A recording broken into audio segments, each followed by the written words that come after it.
Welcome, hunters, to the Hunters Hub, episode 28. Today, we are talking to the Carve podcast. Hello, guys. Hello. Hello. So, SBJ and Micah are joining us. And then Lobo, returning co-host, as always. Hello. Just another quick note, Ariel's still gone. I'm probably going to keep saying this till he's back, but he's going to be back hopefully in June. Teacher stuff. Awesome. We miss him so much. Yeah. And one thing I keep forgetting to do, and I should do, I do it every time I post a podcast, but I do want to thank Jeremy Clark for doing our art. So if you see the podcast art, look up Jeremy Clark. Guy's really awesome artist. He whipped this up pretty quick, and it was awesome. So anyways, let's get into it. So I've been wanting to talk to you guys for a while. Obviously, schedules did not line up, but we were trying in December to talk to each other. Yep. So I'm excited to have you guys on. I think just us as a group together could have an interesting conversation because we both sort of came out with like the first like Monster Hunter only audio only podcasts like almost simultaneously. And it was kind of interesting. I came up like maybe 2 or 3 weeks before you guys launched or something like that. Yeah, I think so. I think because when I launched it, I remember somebody else was like, "Oh, is it this?" And I was like, "Wait, there's another one?" Because I know for months I was checking, and no one. I mean, like the Monster Hunter community, at least in the podcast space, was a little dead for quite a while. Yeah. Especially after generations where a lot of people didn't 100% like it. Right. And went back to 4U. We had conversations, for however many months. It was like, well, maybe we should do it, or I don't know. We wanted it. We always wanted to do a podcast together, Steve and I, and I've co-hosted occasionally on his Pokemon podcast. Yeah. But we always kind of wanted to do something that was like our project together. And so we had, done research and looking and so on and so forth until very close to we released it, and it was pretty dead. And then it just happened that right around the same time. Yeah. I personally have been wanting to do a podcast for ages. I have a full-time job and that kind of stuff, so it wasn't like obviously you guys started in that position too, but I never really had a lot of backing for it. I tried to start a podcast with some personal friends like 4 times and they would just never commit to it. So Monster Hunter World got announced and I was like, screw it, we're going live. And I just like put it together. I pulled in some people and I'm like, I'm doing it. Podcasts are like D&D campaigns, in that if not everybody's on board, it's real hard to keep it going. It's easy to have a first session, but yeah, everybody shows up for the first couple, and then I don't know if you guys know, but I actually write D&D articles for another subreddit. I've been doing that for a while. Oh, I didn't know that. I do monster ecologies, which is I love it. So. Oh, that's cool. I've been doing it for like 3 years. If you guys ever seen D&D Behind the Screen, there was an ecology project that I was a big part of. No, I haven't. I want to, though. I'm a big fan of... My wife and my brother and I have been big D&D fans for a very long time. So, I actually checked out the... I checked out the D&D Behind the Screen the other day, finally, and wow. Oh, yeah. You guys do some crazy curating and like trying to keep it very professional over there. Yeah, it's the most curated sub I've seen in my life. So, from what I understand, basically, it's not like other subs where anybody just kind of goes and posts what willy-nilly and does whatever. They're trying to actually like amass information, so each sub is each submission is very carefully considered before it's even allowed to be shown. And I think that's kind of neat. It is default deleted. You make a post, by default, it does not show up. A mod has to go in there, look at it, and then approve it. That's how that works. Interesting. Yeah. I'm sure that, lends to a lot of really cool stuff, though. Yeah. Well, So back to Monster Hunter. Already off topic. Hey, you know what? We do it too, guys. Don't worry. So I guess we'll start with you, SBJ. We normally like to ask, how did you get into Monster Hunter? What was your first one? I know you talked about that on the Carve a little bit, but just for our audience, just humor us. Sure, no worries at all. So I first got into Monster Hunter was the Wii U version, Monster Hunter 3 Ultimate. Yes. And I, like every other person in the world who bought a Wii U, was dying for something to play on it. Uh-huh. And well, that's why I bought a Wii U. I saw that one. oh, okay. Yeah. Really? Yep. So I heard on a gaming podcast, I can't remember what it was. It was probably like somewhat, I don't know if you guys remember oneup.com, but like Yeah, I do. that website went That under. was the first one I was going to say. Yeah. That website went under, but there was a lot of people from that website that like I continued to follow after One Up, and one of the guys on the podcast, I don't know if it was if it was still under One Up or if it was like a fifth extension of it. They were talking about Monster Hunter and how great it was, and they explained this huge epic battle of chasing down this monster and the monster disappearing and then coming back and landing on top of them and killing them, and how great it was. So while I was like looking for demos or just things in the Wii U eShop, I saw Monster Hunter and I was like, oh, this is a new game, plus it has a demo. It just came out. And that was the first time like I actually even considered Monster Hunter, was just looking at it in the Wii U eShop. So I was like, oh yeah, I remember that guy was talking about Monster Hunter. I think it was Try at the time. Yes. So I downloaded the demo, and I remember the night clearly because it was maybe like 10 p.m. at night. My friend Aaron and I are sitting on the couch. I think Irene is like hanging out with us too. Irene, my fiance, and I downloaded it, and I'm playing it, and I'm just like, man, this game sucks. Like, Yeah. everything feels so janky and so not fluid, and I kept dying. Which one was that? You said 3U? 3U, yeah. Oh, yeah. And I got like, I don't know, like I like played it like twice. I think I tried 2 different weapons. I think I tried like sword and shield, and I think I tried bow gun because I was like, oh man, that sounds sweet, a gun. It was terrible in that game. Yeah. Down with the medium bow gun. Down. He said 3U, not Try. And I don't know what it was about it. I think it was just like, maybe I was desperate at the time, but I like put it down, and normally if I don't like a game, I will never go back to it, but I like picked it back up like 10 minutes later and tried again, and every time I did it, I got a little bit further, and then I finally killed what's that snow rabbit bear called? Lagambi? Yeah. Lagambi. Lagambi. I finally killed it, and I felt super, super good, and it wasn't a feeling I really got in any other game before, and so I did it again, and I was able to kill it again. And I think the weapon that I ended up settling on in the demo was dual blades. And then at the time, I don't know why I had a GameFly membership, and so I was like, well, I don't know what I want to play, so I guess I'm going to put the real game of Monster Hunter on the GameFly membership, and then 2 days later, it showed up.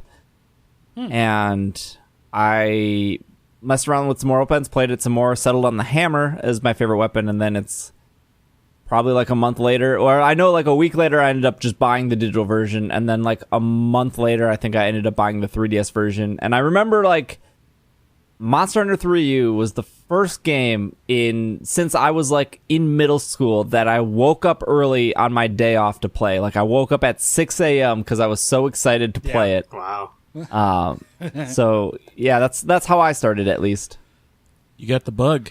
Yep. This is like, maybe my memory is just bad, but I don't remember the tidbit that you had a GameFly membership Oh yeah. in this story.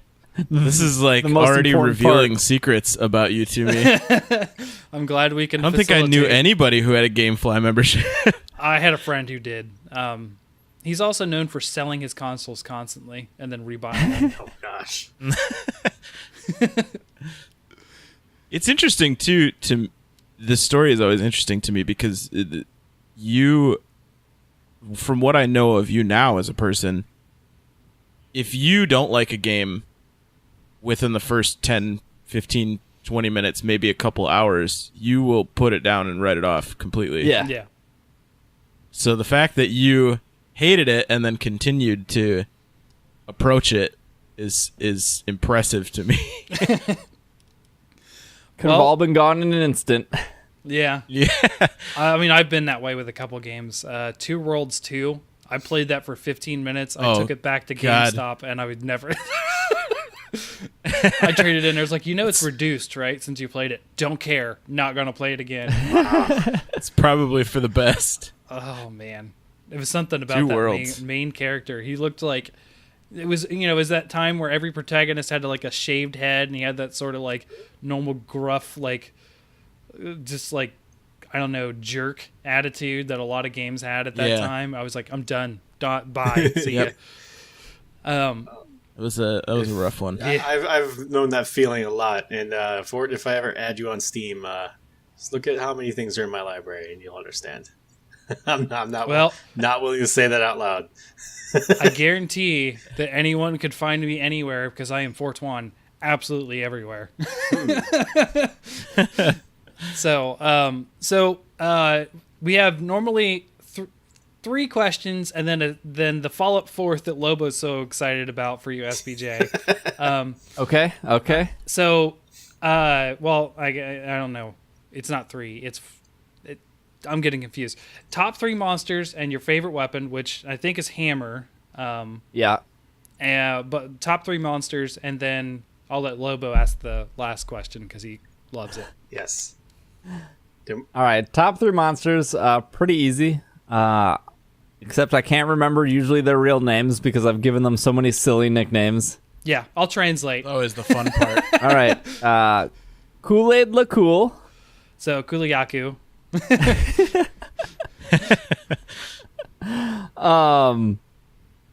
Oh man, see, I like decide between a couple of them. Nergigante. Okay, that one's pretty close. Nergigante, yeah.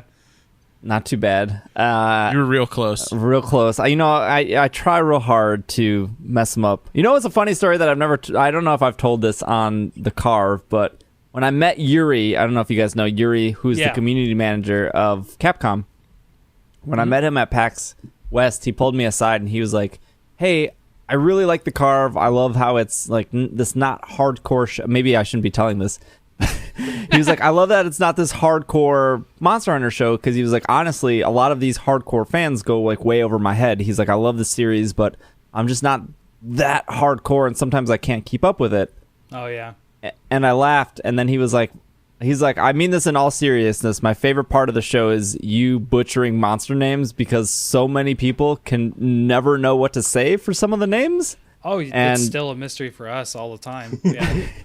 And it's really funny. And I feel like all our complaints about the Carve are usually people that are like, "These guys can never say the monster names right, and they think they're funny with their nicknames." And it's like, these are the people I don't want listening to the show. Like, no. No, yeah. This is a game where you hunt beasts and a pig follows you around and a cat cooks you a meal. I think you're being a little too serious. Yeah. Monster Hunter is a very serious game, okay? I've only had one complaint, and I wanted you guys to hear it from me. One complaint ever. When you guys talked about, I don't remember what episode it was, but I was like literally yelling at my phone, "That's not true!" When you guys talked about the fact that like we only get the expansion of a Monster Hunter, that happened exactly one time, and it was for you. All the other times we mostly got the base game. Oh yeah. Huh. And I was just like, "That's not true! Don't say that! It's so wrong!" That's like the only time I've been like, "Oh no, guys!" Listen, we're professionals out here, okay? So you guys do pretty well, I think. Like there's nitpicky stuff, of course, but people nitpick us too. So it's not. Yeah. We are a professional Monster Hunter podcast, and we never get off topic ever.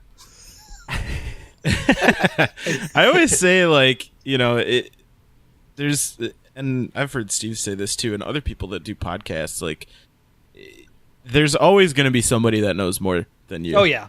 Regardless of Absolutely, what the yes. topic is, like, there's regardless of what you say or what you get right, there's always going to be somebody to tell you that what you got was what you said was wrong. So yeah, it's just I've gotten to know Shady Figure, if you guys know dealing him with it is, from Reddit.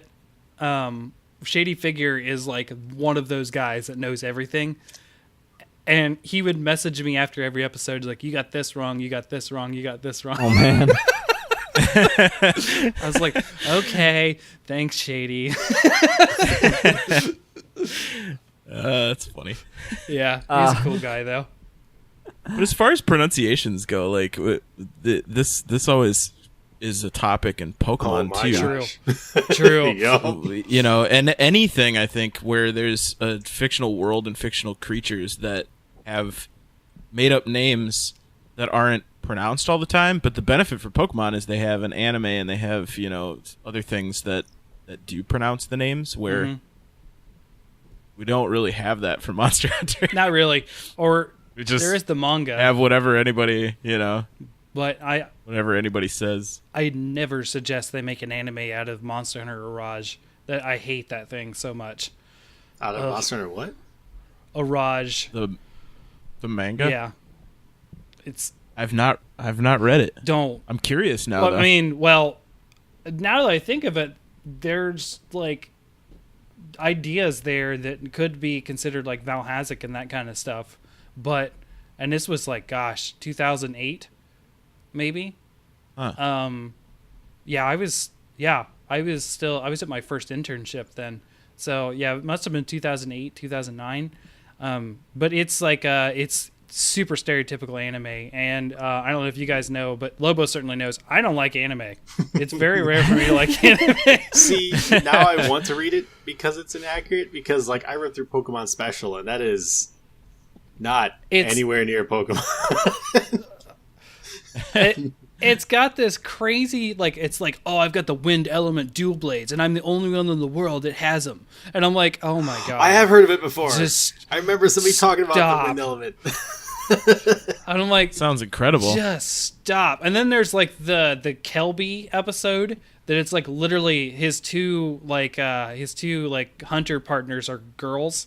And one of them is super well endowed in the chest, and they have to wear the Kelby bikinis for a certain quest because it has water resistance, and they're fighting Plesioth. Fan service. So it was like, oh my gosh, this is like the most like lewd thing I've ever read in my life. Wait, did they have wouldn't be a manga without fan service? Did they have a chapter that involves hot springs? It's like one of the requirements to write anime. Yeah. Yeah, they probably did. I don't know. I've tried to block it out of my mind ever since I read it. Wow, talk about huge tangents. That was 2 monsters down for you, SBJ. Okay, all right. There's a couple I really like, but I like the Tobster, Toby Kadachi. I like Toby it a lot. Okay. So I think that's 3, right? Toby, Nergigante, and Kool-Aid LaCool. Rolling a Toblerone, as you guys say, right? Yeah, quick Tobe. Alrighty. So Lobo, what's up? You're up. What's that last question? All right. So the last question: if you could date any monster from any of the games, which monster would you date and why? Oh my dang goodness! I would okay. I'm going to just say Tungalos, a.k.a. Puke because it has a huge tongue. Are you going to elaborate on that, or do we not want you to? I think it having a huge tongue is as good as... Speaks for itself. It speaks for itself. Oh, that was a good answer. Oh, boy. Love it. That was one of the better ones. Oh, man. So, Micah, off to you. Top 3 monsters, favorite weapon? Top 3 monsters are... We need to hear how you got into Monster Hunter. I totally skipped that. Oh, that's okay. I mean, it's not like super exciting. Sure. I started roughly. Mm-hmm. I barely started way back when the first one came out on the PS2. My brother is 6 years older than I am. Mm-hmm. So we would kind of like one of the only things that really we had to bond with a 6-year difference was video games. True. And I grew up on a lot of the stuff that he was really into at the time. And when Monster Hunter came out and they had the network adapter that was like the thing for the PS2 for Monster Hunter, we got it originally for Final Fantasy 11 because we were I forgot that was fans that of Final Fantasy too. 11. And then he had, I don't know if he had like a friend or whoever that said like, this game's really good, you should check it out. But he picked it up and we played it a little bit, and we didn't really know what we were doing, and we kind of like weren't like disappointed in it, but we were like mystified by it. We were like, okay, I don't know, this is a game, I guess. Yeah. And then when they started coming out on the PSP here, then we, at that point in our lives, he was out of the house and he was, living with his girlfriend at the time, and we didn't get to see each other that often. But when we would get together with our PSPs and we'd play Freedom Unite or whatever, and that was kind of like the groundwork for our brotherly bonding over Monster Hunter. Sure. And then the big one for us was 3U, which when that came out, he was in Philadelphia and I was still in Wisconsin. And I would go to travel to visit him, and I would bring my 3DS and he would have his Wii U, and we would sit on the couch and co-op hunt together, and that was a really cool way to do that.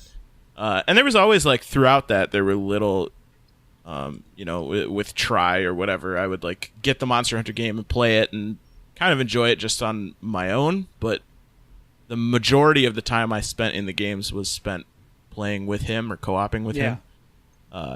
And then from 3U on, it kind of snowballed into a love of the franchise that kind of already existed, but it was like the seeds of it. Sure.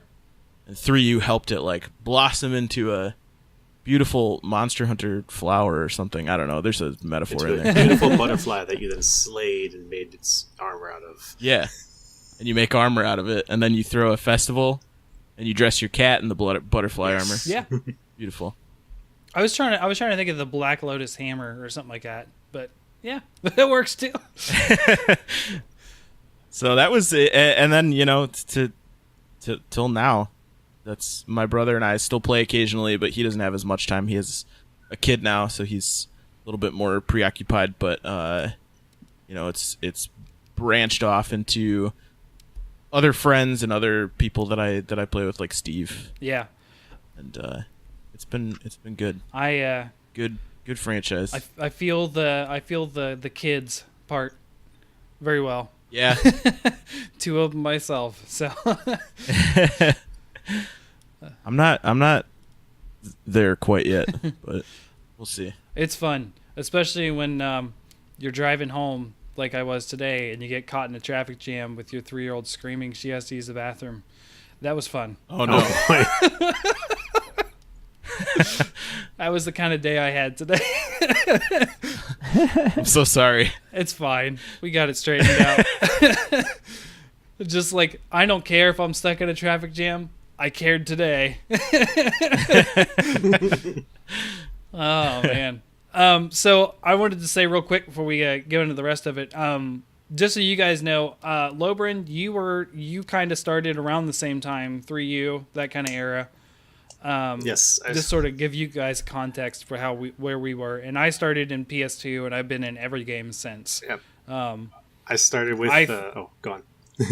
I was going to say real quick, I started because some friends pressured me into playing. They had the original demo disc that came in like a PS magazine, PlayStation magazine. There was like a demo disc that was like, here. So they played it before Monster Hunter hit stateside, and they convinced me to spend all of my Christmas money to buy the game and the network adapter. I went all in on a game I had knew nothing about. And here I am. Like, it's amazing that was like such a that marketing decision was what it was, like a brand new game with a new peripheral that nobody really knew about. It's like a bold purchase. Yeah, well, but people did, I guess. Yeah, it was strange because like the whole reason Monster Hunter exists is that network adapter. It was some sort of driving game Resident Evil Outbreak, and Monster Hunter were the 3 games that Capcom like sort of pitched to say, hey, this is how we think you should play video games online. That's why those games exist. And only one of them survived, and that's Monster Hunter. Yep. Well, they made an Outbreak file number 2. Well, not anymore. It was not that great. Yeah. So go ahead, Lobo. Sorry, I didn't mean to. So, kind of similar, except I actually gave up. I started with Try and 1 hour of motion controls. And then didn't play it for till For You. it killed it that bad. I didn't know that 3U existed. I just thought it went Try then For You, so I never even got into playing 3U at all. I eventually kind of went back after playing through 4U and Generations and tried playing 3U again, but I don't know. After the improvements to 4U and Gen, and I was like, I'm good. I don't need 3U anymore. Good. But yeah, I wish if I had the the Pro controller that you could use instead of the motion controls. If I had the Pro controller, I probably would have stuck with it. But because there was a version that bundled it in. That's the one I got. I got mine off of a discount rack at GameStop. So yeah. If I had an easier way, or like if it let you use the GameCube controller, I would have stuck with it and been like, yeah, this is fun. Nope, just the motion controls were just terrible. Try go if you still have a Wii U out there and you can find a copy of Try. Just try playing with motion controls for a while and then don't throw your Wiimote. I'm a little bit of a collector when it comes to game stuff, so I have a Wii U and I have my copy of Try still, and I'm curious because I don't think I ever used it with motion control. Yeah. But now I need to know. Like great sword charging is weird in terms of how it decides to go off. Same with just Gun Lance with all its buttons. Sounds good. Was Gun Lance in Try? Yeah. I don't think it was. I thought it was. Was it? It's definitely in 3U. I don't know. I know Switch Axe was. Yeah, Switch Axe debuted in Try, yeah. So, Micah, what are your top 3 monsters and your weapon? Well, weapon right now is longsword. I was a greatsword user, and then I had like a brief stint with dual blades, but longsword is kind of like that's my bread and butter right now with World. Me too. Monsters is always tough for me because I feel like people always specifically base it off of like experiences and stuff, but I'm always a big fan of, I do like illustration and concept design as a freelancer. Yeah. So I always kind of like base what I like a monster for off of its design. That's not a bad way. More than like, sometimes, I really like the specific things that it does or, whatever, but the design is always the thing that like pulls me in. But recent favorite monster is Kulve Taroth, and I feel like maybe that's like too early to say that, but that monster is really cool to me. Yeah. It is really cool. I love all of the, specific things about it, like the kind of like not really lore for it, but the environmental specifics. I like that it's, to this basically just a small or bigger Jagras, but like covered in gold with gold horns and everything. It's like the queen. I don't know. Yeah. I've been a big fan of Devil Joe. Oh yeah. For a long time. And I like all of the, the weird Devil Joe variants that exist. Yeah. I'm trying to. I think it was Devil Joe. I never fought this because I know it was Frontier or Online, one of the two. It was like a Devil Joe. It was like a Halloween Devil Joe that had like a pumpkin chin. That's Uragan. That's an Uragan. Oh, Uragan, right. Yeah. I think we actually talked about that one. What a weird. Oh, That's man. an amazing thing for anybody to do. So I get really excited about our little Monster of the Week thing. We call it the Monster Hunter Balloon. I get really excited for it because we go into Frontier and that kind of stuff, and they have some crazy stuff. Let me tell you what. Yeah, they do all kinds of like cool, I don't know, like just like kind of bizarre stuff, like events and things like that. Seems like. Let's put it this way: we started doing this just a couple weeks ago, so we were only a couple weeks into this. Even though this is episode 28, we've only done it like what is it 4 monsters so far, Lobburn? Something like that, 5 maybe. I'd say 5 or 6. Yeah. Our first one is still my favorite, which is the Velocidrome, and that might sound weird, but when you realize Velocidrome has a Farcaster breath, everything is just golden. That's really good. Like, yep, you're gone. Oh my God! god! I wish they'd gone one step further and also made it so like the threshold to cause it to flee the area was like super low. You just time out on the quest because you could never get to it. It's just really fast. Oh, jeez. You're out of there. Well, that's and then Gormagala is probably my. that's a really He's good good. one. favorite. I love him. I really like Gormagala. If you can't tell, it's pretty obvious to a lot of things. My artwork is a Diablos. Diablos is my favorite. I won't go into all of them. And Lobo, I keep forgetting what your favorite is. It varies a lot. I don't remember what I officially said the first time I showed up, but I think it was probably Seregios is up there by a far shot. Okay. And then probably Zenogre, because I cannot fight him consistently, so he's like my kind of that rival, that inspiration of like, yes, I will take him down. Yeah. Yeah, he's good. Awesome. So, I'm glad that you're a longsword main like me. I'm a new longsword main in Monster Hunter World. I was a charge blade guy. For you, generations. See, we got Fortuan Good playing 600 longsword. hours. And now I'm playing longsword because that fade slash, not fade slash. What's it called? I was just talked about it today. The Helmbreaker. I like the Helmbreaker, but it's more the Foresight slash.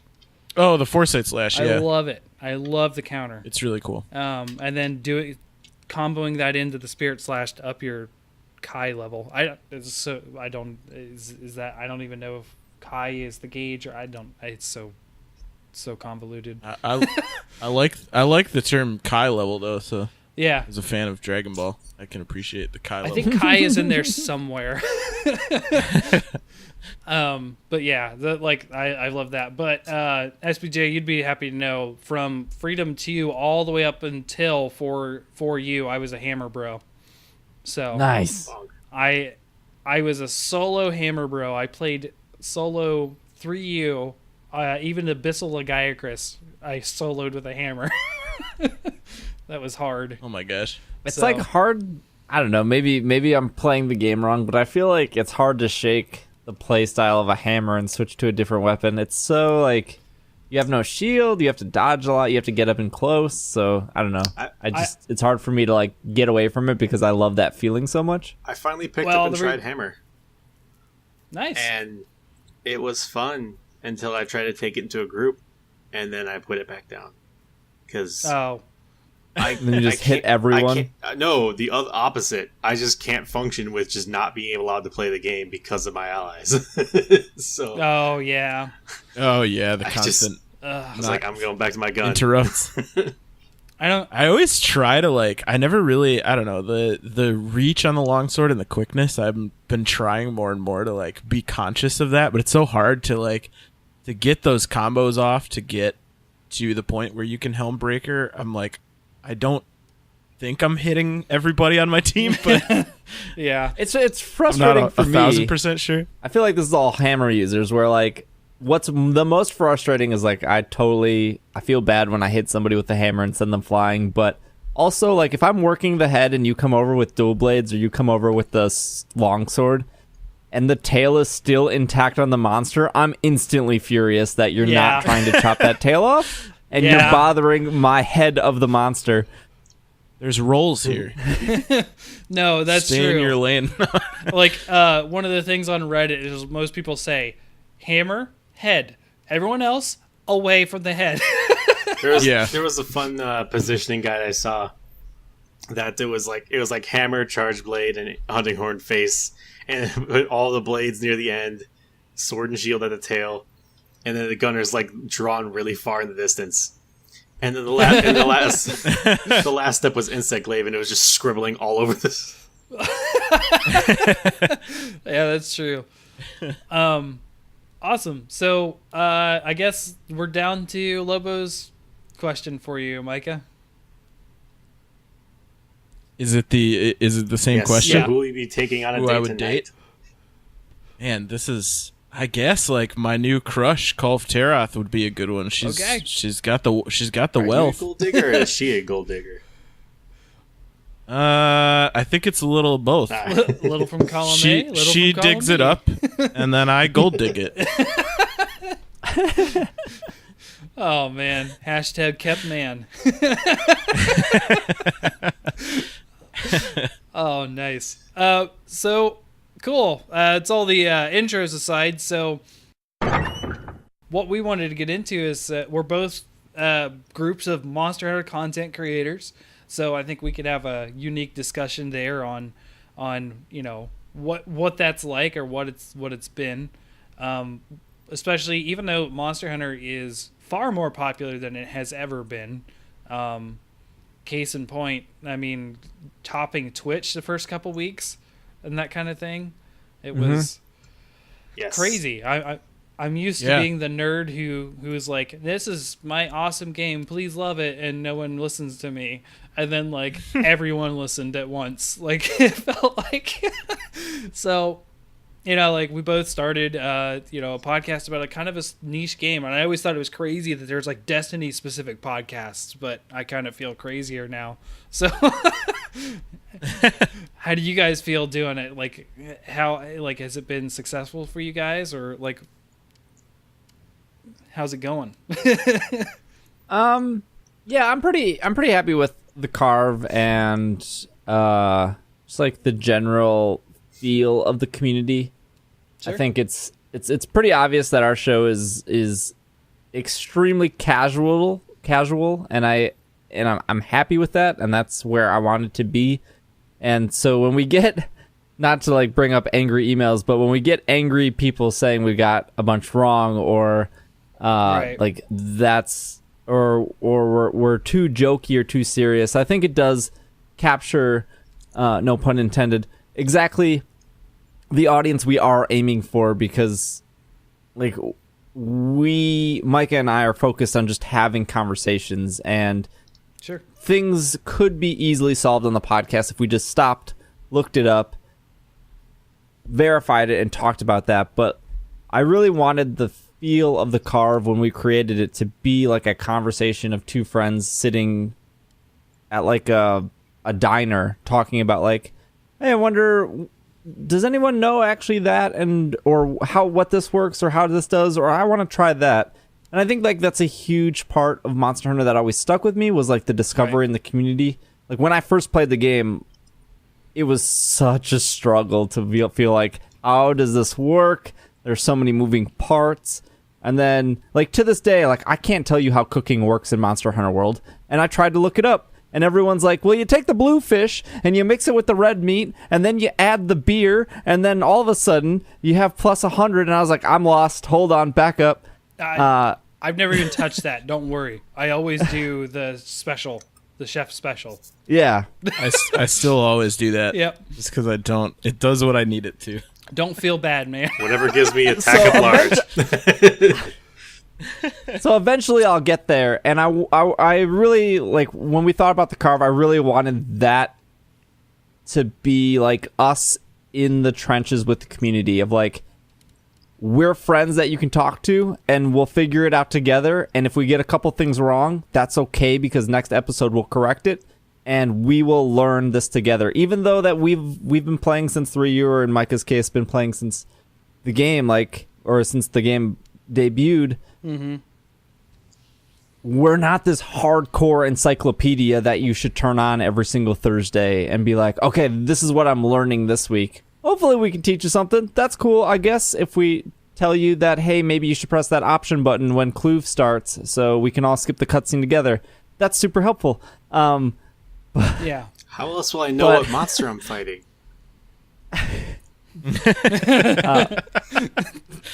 But overall, I think like we're really happy with the place where we are now, and how Monster Hunter exploded, and now it's kind of on the down, and it'll explode with these little pockets when expansions or DLC comes out. Sure. I don't know where the carve will be in a year from now. I don't know if we'll continue to be doing it, but like right now, I look forward to, every Wednesday that we record, and then I look forward to everyone talking about it, Thursday, Friday, Saturday when the episode comes out. Yeah. No, it's exciting. This is my first podcast doing it. And I remember the first time I got a hold of Eric's, and he was like, yeah, sure, I'll be on. I was just like flabbergasted. I was like, what? Like, someone actually is going to listen? He's a famous YouTuber. He can't interact with us plebs. Yeah. So, funny story. I'm not a starstruck kind of person. Case in point, I have met Dave Chappelle quite a few times. What? And I'm not going to be bragging here because every single time, the first couple of times, I didn't even recognize him, right? Because like people look way different on TV and off TV, and of course different situations and that kind of stuff. But I was just talking to him, and then like my wife was like, "Yay, that was Dave Chappelle," and I'm like, "Who?" Like, oh, the comedian. Oh, really? This is weird. It was a weird situation because it's like friends of friends knew each other, and like their kids were having a birthday party, and I was at that party, and he was just chilling, talking to him. I was just like, okay, wow. Cool. But like, but then like Eric's response, and I'm like, oh my gosh, it's Eric's. Like I've been watching his videos for years, but then again, I didn't get like nervous talking to Eric's either, or I'm not nervous talking to you guys, even though you're like so much more popular than what we do right now. But like it's just it was nice to see that like Eric's took the time to talk to me, even though I was like really small and just starting. Right. I mean, it was episode 8 of the original version of this podcast. We've actually relaunched this podcast because I used to be directly affiliated with Reddit, and that wasn't working out. So I gutted myself out from Reddit, and then this is where we are today. Yeah, he's a very nice guy. He is, and he is very willing to. I don't know, I think just out of love of the franchise and the community to support people. Yeah, and I feel like that's smaller markets and stuff. Yeah, I feel like that's the way that Monster Hunter community has been for a long time, though. Like, there's been a very collaborative environment, and you talked about sort of like wanted to have that sort of diner feel for your podcast. That's literally what we're trying to go with our aesthetic. Like the Hunter's Hub, we have like a tavern sign for our logo. So it's like literally like the hub where they put the quests up on the quest board and everyone's drinking around the table talking. That's sort of like our aesthetic that we're going to. Wasn't it the 4U opening? Yeah, I think so. Yeah, it's like I just imagine like for me, a lot of my fondness of Monster Hunter comes from the first game, and there was a lot of cutscenes from the first game that was just people in the tavern just joking around and talking, and the guild marm going up and like knifing a ticket onto the wall, and then all the hunters running up and be like, oh no, I want this quest, and all helping each other. And so like, yeah, I definitely get your guys' like idea of like how you want it to be sort of a community thing. I think the only reason why that we may be considered maybe a little bit more hardcore is just because I have so much history and knowledge in the game, and I've been so tied to it so closely for so long that I just tend to know a lot of things. But I am wrong quite often too. You just gotta get Fortuan to relax. Yeah. We always said, if people are coming to our podcast for hardcore strats or, the best mix sets or whatever, like, there are people who are already doing that way better than we ever could. And those are the people that you want to go watch or listen to, or Eric's included. Yeah. We are not the place for that because we even if we tried, I don't think we would be able to match that level of expertise. But if you're looking for something more casual or more just friendly, or something kind of middle of the road to bridge that gap, that's kind of where we've placed ourselves, or positioned ourselves in the community. So sorry, go ahead. I think it would be silly for anyone. There's always exceptions, of course, but it would be silly for anyone prior to Monster Hunter World coming out going, I want to make the most in-depth tutorials / informational pieces about weapons and gear and all that stuff. And it's like, well, yeah, you could. And there's probably absolutely a place for that. But also there are people that have been doing that for years, like Eric's, like Gaijin Hunter. Yep. Like a ton of other YouTubers. So when we were sitting down months before Monster Hunter World came out talking about this podcast, it was one that I personally don't find that fun to be like this straight, direct, informational podcast. Yeah. Or just source. But two, like, somebody's already doing it, and they're doing it better than I could, and it would be so silly to be like, well, I think I can do that better. When deep down, I know I can't do that better, but I know what I do with Micah, I think, is something I am, one, comfortable with, two, I'm proud of, and three, that there's not a lot of other stuff out there. I mean, there's your guys' show. I think there might be one or two other Monster Hunter shows. But for anyone who's like, that's what I want, or I listen to the Carve and it doesn't supply me with what I need, that's cool. You could also do it if you want. Like, if you're not satisfied with what we're providing, you're more than welcome to start your own podcast or your own content. But, like, unless you think you can do it better, then I don't know. I know I can't, at least in the aspects of being extremely informational. You have the mighty power of the internet, and 1.5 million copies or so sold. I'm sure someone has made a guide for what exactly you want. Yeah. Right. I will say, absolutely. And go ahead. Sorry. Go ahead. I just, if it does, I think that this is, our show and your show and things like this are in an era of Monster Hunter where it's becoming much more popular amongst a casual audience, I guess, is maybe the way that I would phrase that with World. It's good to have things like this because it's maybe not as intense of a buy-in. Or people who are interested in the franchise or interested in the series or interested in World, but I think that was part of the initial idea too, and it sounds like for you guys too that a lot of the seriousness or the hardcoreness of the community is already there for people who want it, but this kind of thing didn't really exist. And I know for a lot of people that are just starting to enter the realm of a game or a franchise, that kind of hardcore attitude can be kind of a turnoff sometimes. Yes. Oh yeah. Mm-hmm. So. Well, at this point, I think there's only one other podcast that I know of, at least. It's actually run by some of the speedrunner guys, like Kanta and that kind of stuff. Really? Yeah, they just started. They've only had one episode so far. But before then, there was... Oh, yeah, we were just talking about that the other day. Yeah, it was actually kind of interesting. I listened to it, and they're very in-depth. They were going into why the rocket greatsword is so good. Like, it was a good portion of the beginning of their show, is like explaining why it's such a great weapon, sort of like teaching people. And I think it was a good episode.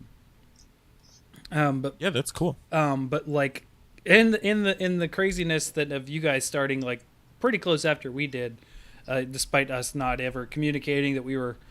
I think I saw SBJ there comment on Reddit on my post of my first one, like, hey, we're going to be doing this soon too, at one point. But right after you guys, I want to say maybe 2 or 3 weeks, there was the Gathering Hall which was another podcast, but they didn't. They weren't around too long. They only did 3 episodes, unfortunately, and I don't really. They never really explained why, but Yeah.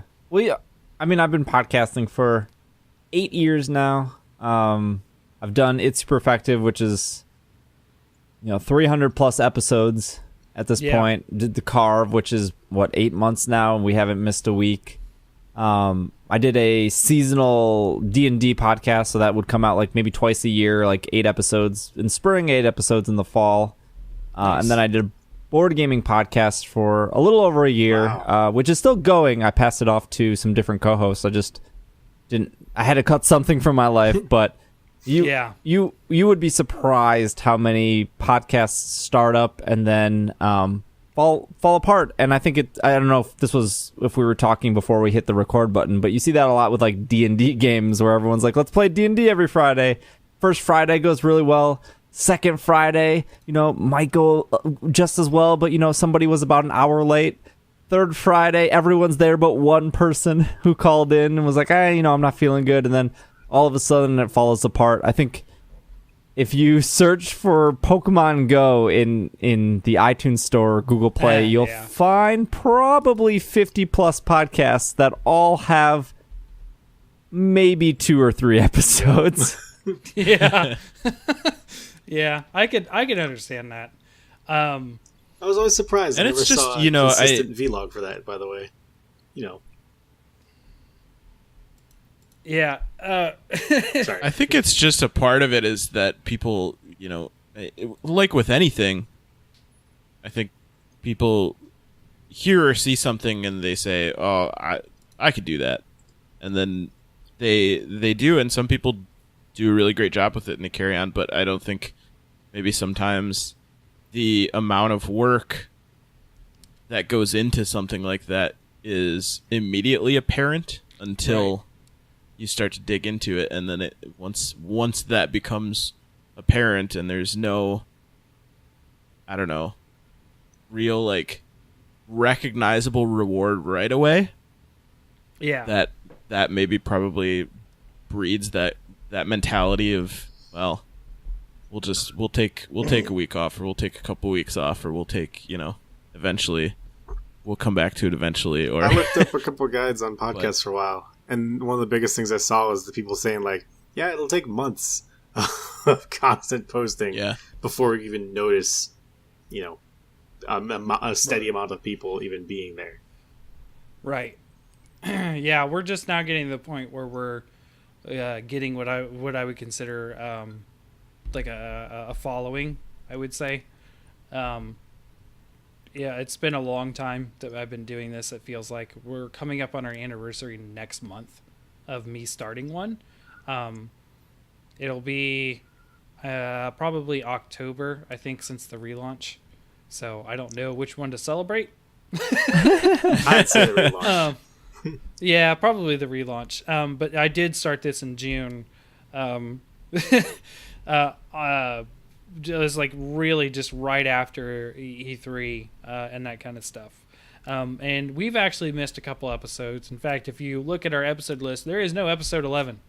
Episode 11 is lost to the times. Lost forever. Yeah, so pay respects to episode 11. Yeah, it was a fun one too. It was one of our speculation ones where we just sort of went unhinged. It was a good one, but unfortunately, one of the tracks is gone and no longer can be found. We've had stuff like we had someone on who not just recorded their voice, but recorded everyone's voice on top of everyone else recording their voice. Oh no. That gave me a literal headache to edit, which that was insane. Editing itself is something I've actually enjoyed doing, fortunately. And I've sort of been the driving force of like, hey, let's get this done. And you can ask Lobo, like every week I'm like, hey guys, how are we doing? What's our next topic? And I've been into it since I've started. I just love doing it. And I think it's helped out a lot. I actually legit enjoy doing the editing because I got to do, some cool stuff like We had an episode where I speckled in some music while we were talking and that kind of thing. I didn't do that again because I was like, well, see, that probably could be copyright stuff, so I'm going to not do that. See, that's when you just go to Newgrounds and take some of those stuff, because, Nah, I'd rather, it be, by us or for us kind of thing at this point. But, it was a learning process, right? You got to sort of like test the waters and see like what's okay and what's not okay sometimes. But it's really awesome that you guys haven't missed an episode yet, because I wish we hadn't. But yeah, like we missed almost a month, was it, Lobo? Oh yeah, it was just things kept lining up. Yeah. But that's not going to happen again. I've made sure of that. But it's almost like the pressure at this point at, how almost we're inching up on 50 episodes, like not missing one, the pressure of not missing one makes it more intense to make sure that we don't miss one now. Yeah. It's kind of like having those X days since an accident signs. Once you have a number, it's hard. You don't want that to go back to 0. Right. I think Lobo can attest. I have that same pressure for playing Monster Hunter World. I have yet to miss a day. That's been interesting, because there was one day I was like legit like, I'm just too tired, I don't want to do it, and I ended up doing it anyways and staying up too late, because I was like, I can't let this be the day that I miss a day.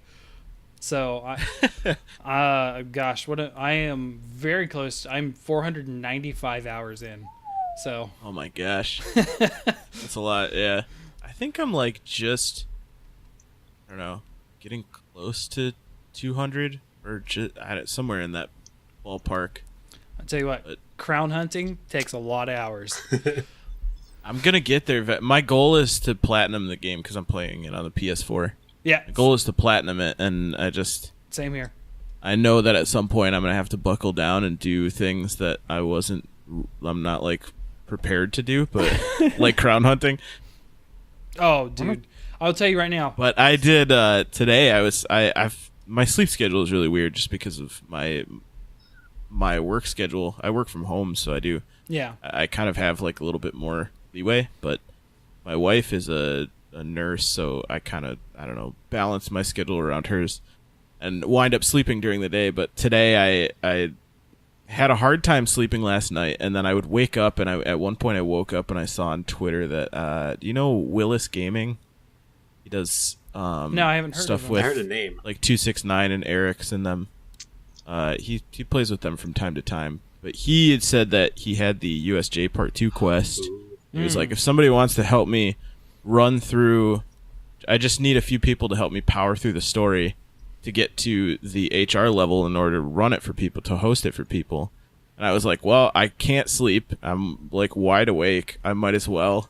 And I like sat down and did pretty much all of the story up until I think like when you get to Elder's Recess again. And I was like, it was fun to like experience that again, but it was also that cutscene thing. Oh my gosh, the cutscene thing is rough. No, but it kind of felt good to jump into it at the point that I'm at and just feel like a god in some of the story stuff, where it's like we're rolling, Anjanath and low rank Anjanath in story mode super fast, and just it felt good. But it's that like grind to it becomes this Monster Hunter World has become this thing where like if I have nothing else to do, or I'm like struggling to, or there's like one thing that tugs at me to like jump into the game, like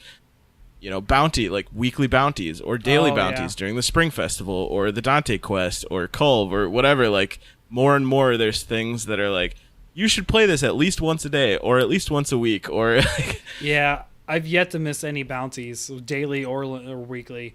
That was tough to try to get the dailies in sometimes. Yeah. There is a lot to do, but I will give you a tip when you do get into crown hunting. Make sure that the quest is as hard as possible. So you want to be doing investigations. and hard as possible is basically the better the rewards. Basically, you have a higher chance the better the rewards. But you absolutely must have a gold and a silver reward. That is for the crown to to even appear. Okay. It seems like I can attest from hunting my what is it, Lobo? 233 Too many. Pukes. 233 Pukes, and then there was a 185 Great Gyros was the other big one. I'm up to 70 Teostra now, trying to get a large one too. So this is like shiny hunting in Pokemon. Oh kind of. yeah, I never did that. I was out of the Pokemon game before that became a thing, but but I It's have like heard. Steve's day job Have now. like a box. Yeah. Professional shiny hunter. Now, I don't know if it was you, Micah, or SBJ. I saw one of you guys on Twitter had a golden Magikarp. I think we both did. both recently just got our gold Magikarp in Pokemon Oh, Go, wow. Yeah. Oh, nice. which was like, Yeah, I played that I for don't like know. a week. yeah, I've been like, it's the one mobile game I've consistently played, and it's the same kind of thing as, Monster Hunter, where they like drip feed you content, and it makes it accessible. Well, for me, I don't like walking, and that's what it requires me to do. So. Oh, I see. Yeah, that's crucial. I can relate to this. It was cool though when we got our gold magic. It was like maybe a couple days apart from each other that we got them. But our friend Rosaken, who's also a Pokemon Twitch streamer, he had seen, I think, somewhere in the range of like at that point 1,300 Magikarp and no Oh shiny. my gosh. Oh, rough. And we both got ours in like under 200. So but it felt guilty having it, but I got not gonna complain so too much. mad at some of my friends over the crown hunting stuff because we were doing it was a multi-hunt where you had a tempered Tobi-Kadachi and a tempered Rathian in the ancient forest, and tempered also has a good chance for gold crowns, and there was a Puke on that map, and this was when I was like 150 or 60 deep into Puke like farming to try to get his gold crown, and I hadn't really figured out the formula at that point yet. He was a gold crown large, I guarantee it, because he was bigger than the Rathian, and I was like, here he is, guys, let's kill him. And then there was only a 2 faint quest, and they double carded to Toby doing his tailspin off of a tree, and I was devastated. Toaster strikes again. The old Tobster. Wrecking days. Oh man. I don't know. I didn't have a lot more to say about like content creation. Lobo, do you have any questions or things to say? Because you're definitely involved in the process. You're not doing the editing, but you're definitely involved in the planning and that kind of stuff. It's always interesting hunting down guests or trying to figure out what topic. Especially since we do a lot of guests. Yeah, and it's one thing that I have to say, this kind of to everybody, but this community is really inspirational. The amount of art that goes into it, the amount of movies and silly animations and comics and all this stuff that people make up, it's really inspiring just to see people getting creative about their own thing. And I want people to keep it up. Like, it's really cool seeing it all. I don't know if you guys have seen it. I hope you guys have. One of my favorite YouTubers in terms of animation wise, I think it's crap, I'm gonna mess this up. It's either NHS or NHC Productions. NCH Productions. Yeah. They have started making movies I just again, watched their and I'm so happy. I just watched their Culve video, and it's so funny. I haven't got to watch that yet. I'll have to. I want to very reach good. out to them and see if it's possible for them to maybe talk with us, but we'll see. Yeah, Because we'll get there. they just, every single time I see their little cute cat icon in my feed, I'm like, oh, it's gonna be a good day. Yeah. Yeah, it's cool. I think these niche communities really breed a lot of that creativity and fan art and animation and podcasts and all that stuff. And I think it's when you have something that's this niche, I mean, you know, it's growing now because of World, but when it has a foundation in that, I think you get a lot of really cool stuff out of it. Yeah, it's been an eye opener once I started doing this, just how, you know, welcoming the community can be. Because I came from Reddit, not very welcoming. Yeah, Nah, the people on Reddit are the nicest people ever. So you forget I was a mod. I had to take out those people. I got a guilty admission. I didn't go to Monster Hunter or go to Reddit for Monster Hunter information first. I didn't go to GameFAQs either first. I was on the V board. And yeah, you want to talk about welcoming fun people. Wait,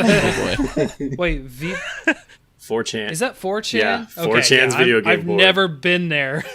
Go sometime. Just take a look, and then, you know, we'll have therapy. And I don't we'll know. have therapy. I'm still recovering from my severance with Monster Hunter sub. Severance is. I just saw the you know, I mean, not just, but they just had, like, recently had that overhaul of the subreddit, and it looks really good. That was being planned when I was leaving, so I actually had some input on there.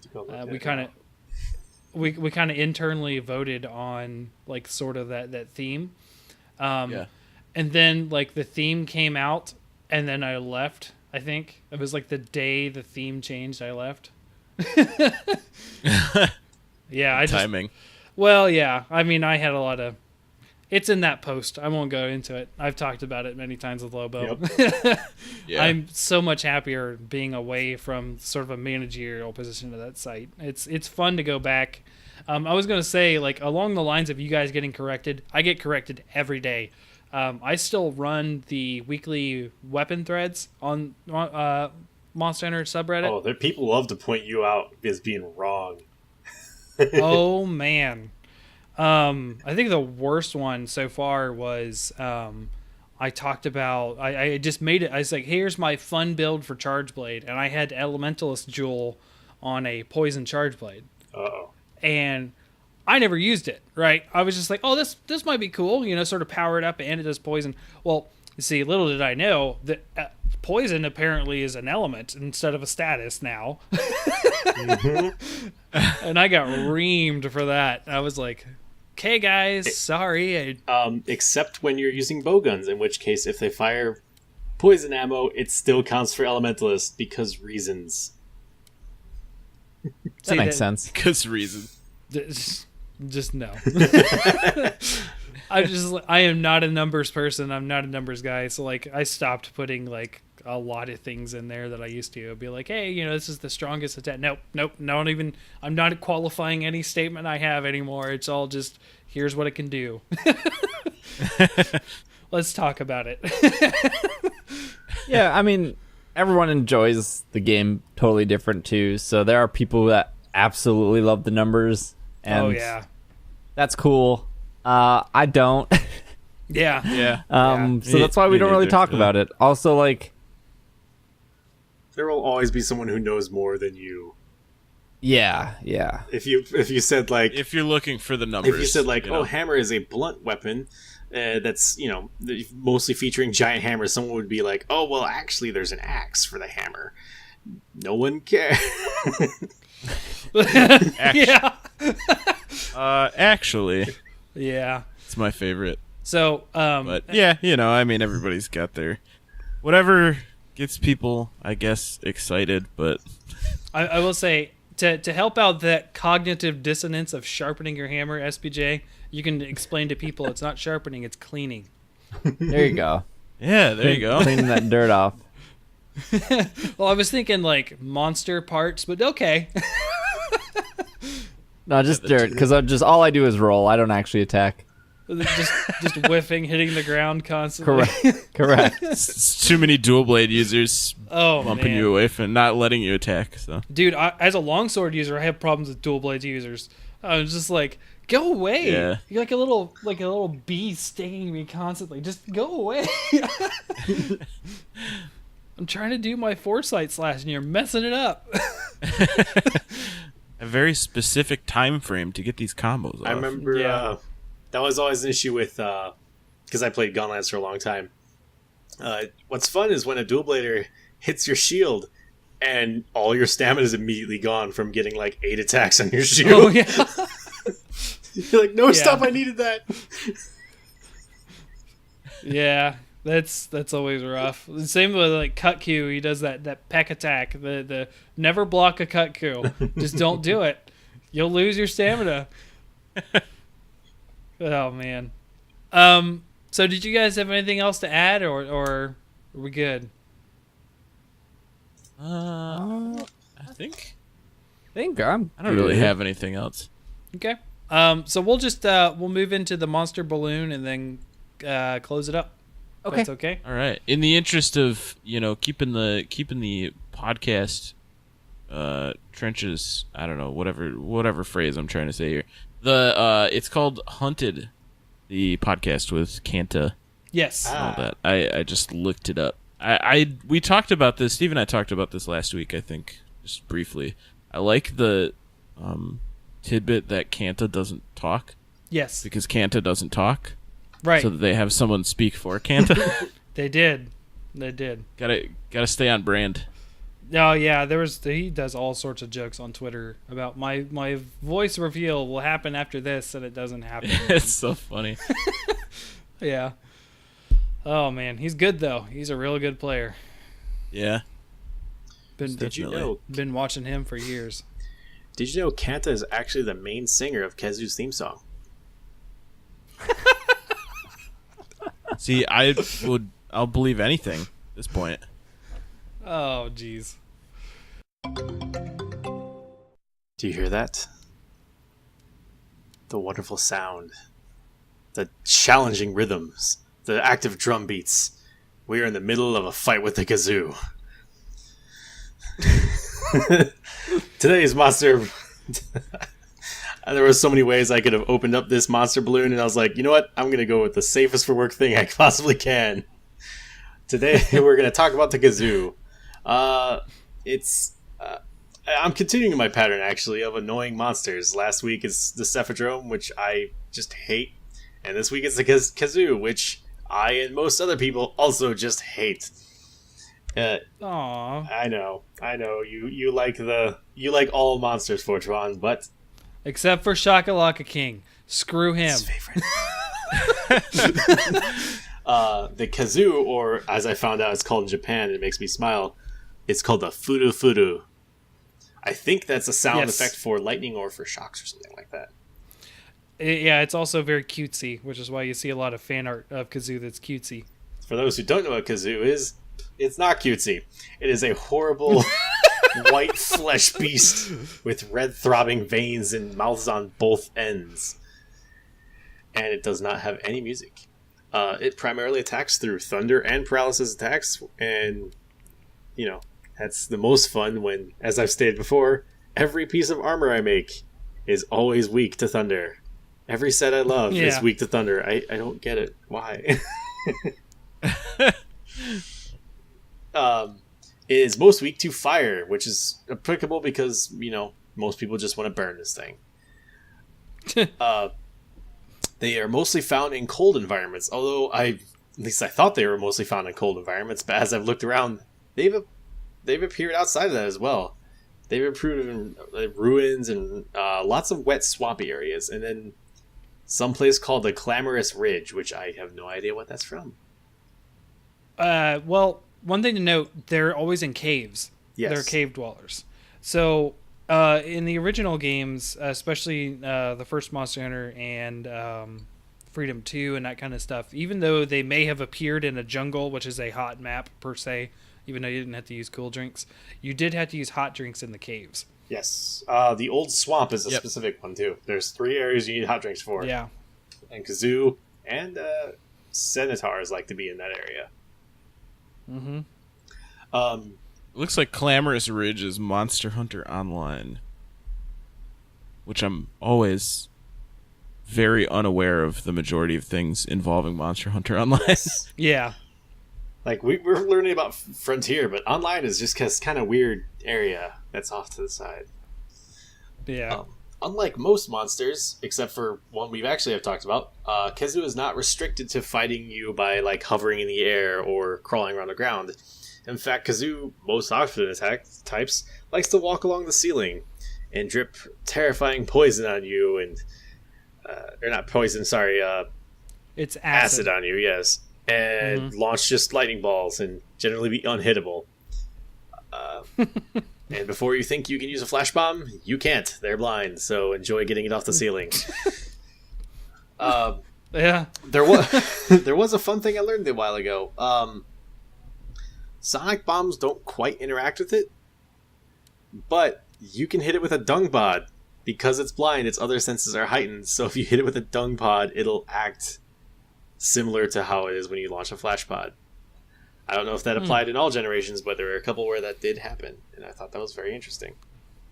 Okay. How did you most often get it off the ceiling? I always tried to use bounce bombs when they gave it to me, but other than that, I really didn't have a plan. I stood there waiting. That's all I did. I just waited for it. Gotta goad them down off of the ceiling. I mean, sometimes I'd use the taunt animation where you lay down on your back and you're like, come on. Oh, yes. No. Go ahead. I was gonna say that's about it. So Khezu, it has a lot of very specialized attacks. It likes to shock itself. It likes to scream, and it'll do those about 7 times in succession, just kind of randomly alternating between them. So if you want to play a melee weapon, have fun. One of its other attacks is it'll actually throw in a kind of W-shaped line. It'll throw 3 lightning balls, which have extremely high paralysis values. Like, very high paralysis values. And generally, whenever it gets hit by, or whenever somebody gets stunned near it, it'll immediately turn to that person and either do this lunging attack or a nice big jump that will take a good chunk of your life if you're not prepared. And luckily for all those kids out there, Kazoo comes in a variety of flavors and colors, including red Kazoo, a just blood red subspecies of it. It looks terrible. If it weren't gross enough already.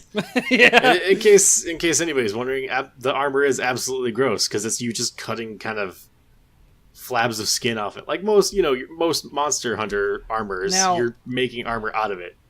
For the Kazoo, it actually is the flabs of its skin. That's true, but you're kind of underselling it. It's actually styled after, I think, a World War I nurse's outfit. Yeah, so... because it has wide healing and that kind of stuff. Yeah. Its light bow gun is a giant syringe, so... Yeah, that's... I did not like this. I was just thinking about everything...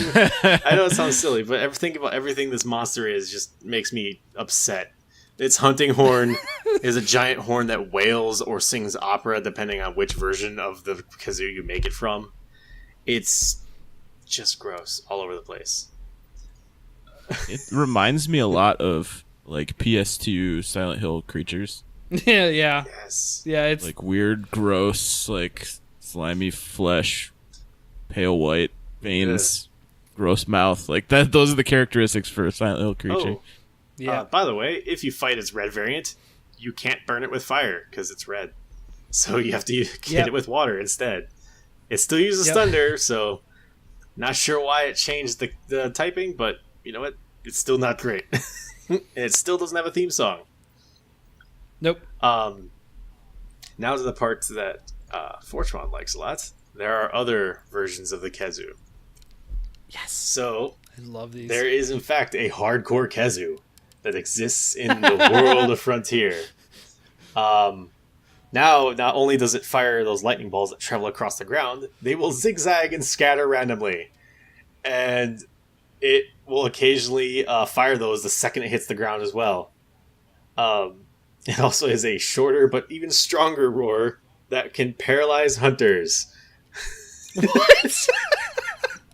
Also, the roar just lasts longer too, and from the footage I saw, because I looked it up, because of course I'm going to look it up, it will knock you, instead of just holding your ears, it'll knock you on your back as it roars and screams. Wow. So occasionally it'll rise up and scream and then immediately do a big shockwave around it as well. It is just terrible. Just everything the kazoo is just bumped up to 11 with more things. Okay. There's also a hardcore red kazoo because... Yes. Because... Yes, I like where this is going.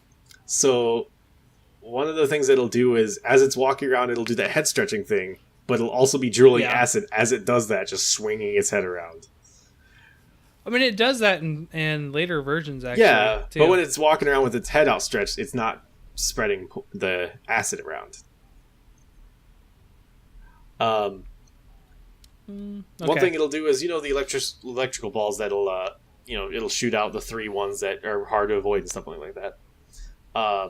Yeah. The red kazoo will also have it build up underneath it, and then it'll hop and fall down, doing, the normal hop jump damage, and then just shotgunning them all around it in a 360 pattern. What? And that sounds like a Diablo boss. One thing it can do is it actually gains something on the roof as well.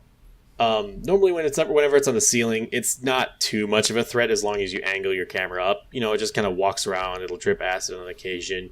It'll sometimes hang and start firing fireballs with a really obvious charging sound, which is, fine, whatever. At any high rank, it'll also run as fast as a Tigrex charge while it's running around on the roof. Oh my gosh. Just sprinting around the roof, dropping acid as it moves. And then when you hit, it's not HR, I'm not sure why it's SR in Frontier, but when you hit SR 100, it gets even more speed, including on the ground, and it'll chase you around. Yeah, this is definitely reminiscent of Silent Hill, Resident Evil stuff now. Yeah. So there is another further variant of it, though. Beyond hardcore. It's called a Zenith Kazoo. This is our first Zenith monster. I had to do some research on these. So for those who don't know, Zenith monsters were introduced in Monster Frontier Z, which I believe is the most recent version of it. Yes, I think so. Zenith. I'm actually taking it straight from the thing, just because I like how they wrote it. Zenith monsters are strong monster individuals that have undergone their own independent changes over the years compared to other individuals of the same species. They usually have developed extra parts or advantages to use in nature. Generally, it's not like it's a subspecies or Zenith species. I'm not sure why they use the word species, but it is basically a singular monster that got better over time. Okay. So it's a one-off of it. There is a Zenith Kazoo who has focused all of its kind of weird variant features into its lightning in its face. So some of these I actually had to look up because you can't find much information on Z right now, unfortunately. Right. It has a scream that it does that not only is the same loud scream as normal, but it actually causes wind blasts. It looks like a giant tornado is coming out of its mouth as it spins its head all the way around itself.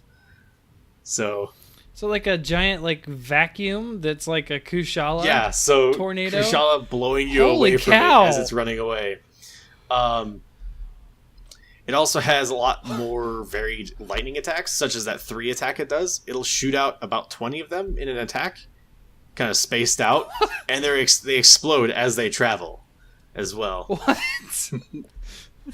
All of it. This is why I love this stuff. All of its attacks are super beefed up. All of its paralyses are pretty much instant, unfortunately, because I don't want to hunt this thing ever. And just the paralysis values on them are raised very high, so generally, if you get hit, you will get stunned. And not only stunned, Zenith Kazoo doesn't go for the whole, just tackling you or poking you with its face. It takes the Devil Joe approach.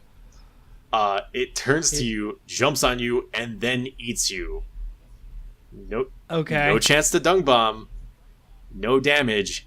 it swallows you and you are carded instantly. What? I've never heard of an instant cart yet. It is an instant cart. The second it gets you in its mouth, you are gone. And you just wake Gross. back up. You wake back up at camp.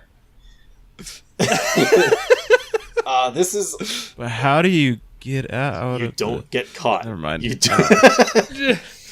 How do you once you're in there? How do you get out of? I guess it's got a mouth on both Yep. ends. It's I think I'm asking too There's many a questions. reason the screen fades to black generally.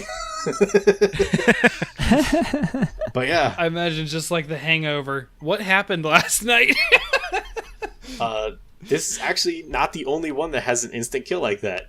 I'm going to talk about this here because by the time we get to this is going to be like years down the road.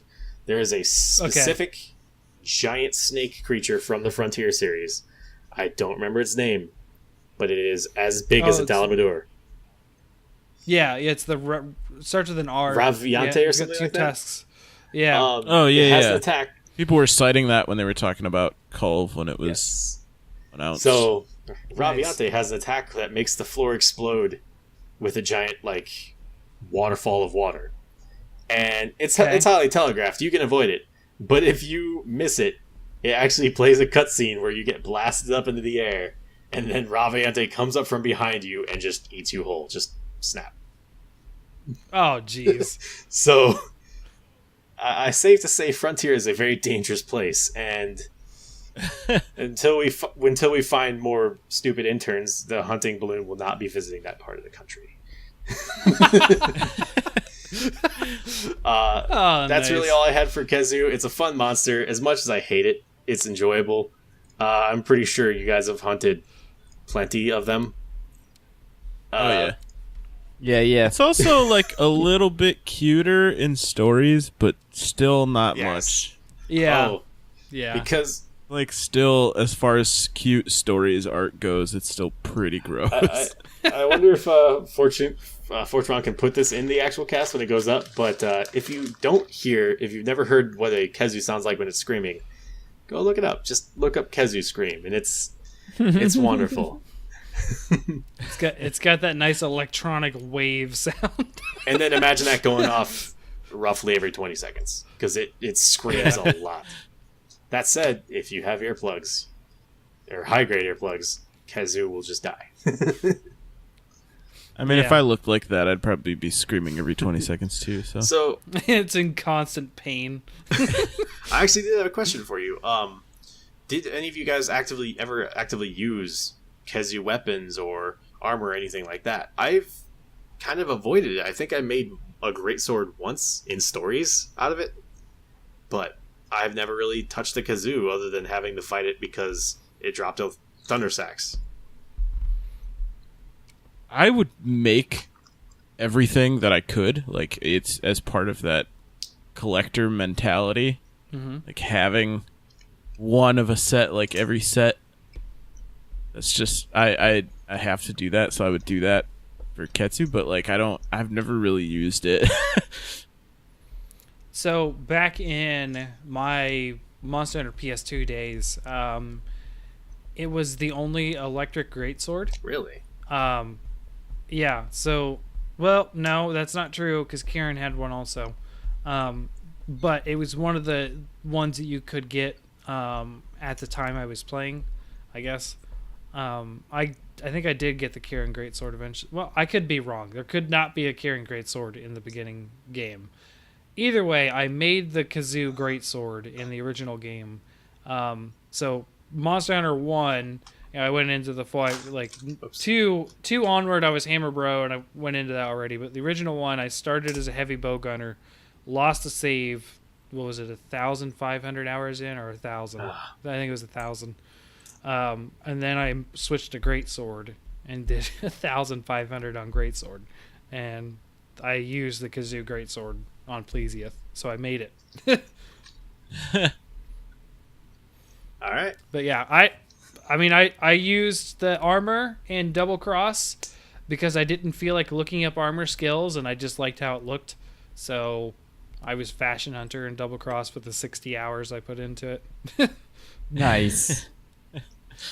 So Yeah, it's just gotta I just gotta make the stuff and then not use the majority of it. yeah. That's why I like am kazoo. Horrid Worlds. Did you say you like kazoo? Yeah, it's all right. Huh. It makes me think of Giganox though, and I like Giganox more. I've never gotten to play Giganox, but it looks prettier, so. I've noticed that a lot of people who started in the earlier generations like kazoo more, and then a lot of people who started in 3rd gen and up, you like Giganox more. It's just sort of like a weird like familiarity thing, even though both are just sort of like gross like lampreys and tapeworms. Yeah. Oh man, it's just generally gross things to be based on. Yeah.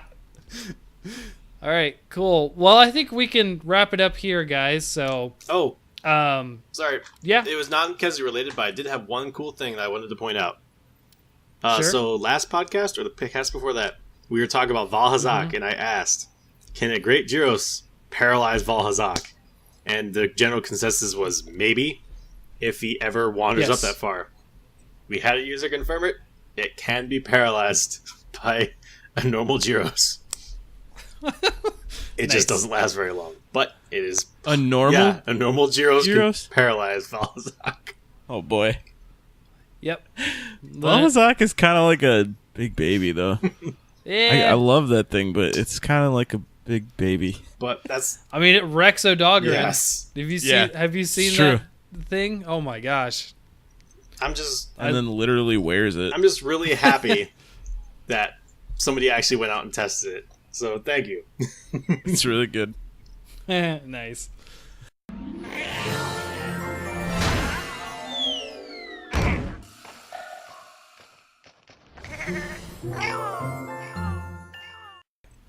All right, thank you, hunters, for joining us today. This is Fortuan. You can catch us at Hunters Hub Pod on Twitter. You can also find me at Fortuan, but I'm mostly using Hunters Hub Pod at this moment. So thanks for joining us, and we'll see you next quest. And on that quest, Micah, where can we find you? You can find me on Twitter at Micah the Brave. It's Micah, because I know people struggle with that sometimes.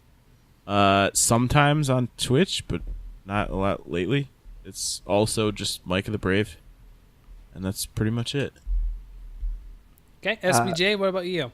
You can follow me on Twitter at Dragging a Lake, Lake. I know some people struggle with that. You can follow the Carve on Twitter if you want. That's probably more realistic, but at Carve Podcast, and we do the Carve where you can bone up on hunting monsters, and we do that every single Thursday. I was late on that. Sorry. What was that? I was late on that. Sorry. Oh, my bad. Yeah, you were late. It was your fault. Yeah, we do that every Thursday. We're approaching episode 50, so that's really exciting. Otherwise, I stream full-time on Twitch. If you like Pokemon stuff, I stream a lot of that. I stream some other stuff, but it's mostly Pokemon, just because I'm such a fanboy of that series. But that is twitch.tv/PKMNCAST, which is just short for Pokemon Podcast, but way, way, way shorter. Okay. All right, Lobo, where are we going to find you? You will find me in a nice cushy office surrounded by torches and other fiery things, staying far, far away from caves and trying to convince unpaid interns to go deep, deep into caves. It almost sounds dirty. Should I bring Tungalos in here? Or? Maybe a couple Ketsu if we're feeling real kinky. I don't know. Yeah, you know, they had the same neck. That's one of the things I noticed. Like, I always thought that Puka Puke was going to be like a kazoo clone because they have that same neck. Yeah, and I'm like, yeah. I was like, eh. And then his tongue is basically what kazoo does. Oh, okay. Turns out it's a lot cuter.